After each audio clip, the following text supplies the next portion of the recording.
भारत राष्ट्र समिति के ज़ेर-ए-एहतमाम अपनी तश्कील की 25 साल की तकमील पर मुनक्कद होने वाले सिल्वर जुबली तकारीब के ज़िमन में ज़िले हनमकुंडा के एलका तुर्ती में 27 अप्रैल 2025 को होने वाले अज़ीमुश्शान जलसे आम के इंतज़ामात का साबिक़ रुकन पार्लियामेंट बी विनोद कुमार ने साबिक़ रुकन असेंबली हुस्नाबाद वी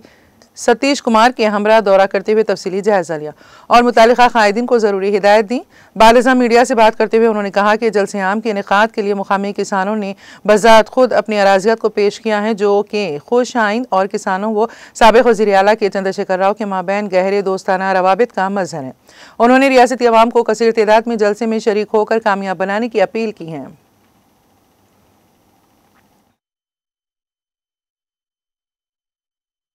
ఏర్పాటు కోసం తెలంగాణ రాష్ట్రం ఏర్పాటుతోనే తెలంగాణ ప్రజల సమస్యల పరిష్కారం అవుతుందని చెప్పి 27 ఏప్రిల్ 2001 నాడు గులాబీ జెండాను ఆవిష్కరించారు కల్వకుంట్ల చంద్రశేఖరరావు గారు. ఖచ్చితంగా ఈ సంవత్సరం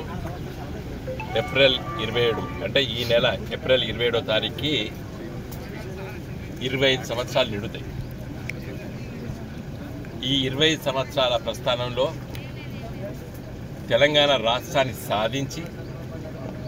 ఒక ప్రత్యేక రాష్ట్రంగా ఏర్పాటు చేపించి ఆ రాష్ట్రానికి 10 సంవత్సరాలు ముఖ్యమంత్రిగా కేసీఆర్ గారి నాయకత్వాన ఈ రాష్ట్రాన్ని గొప్పగా అభివృద్ధి చేసి దేశంలో మిగతా రాష్ట్రాలతో పోటీ పడి ముందుకెళ్తున్న సందర్భంలో ఈ వార్షికోత్సవ సభలు జరుగుతున్న 25 సంవత్సరాలు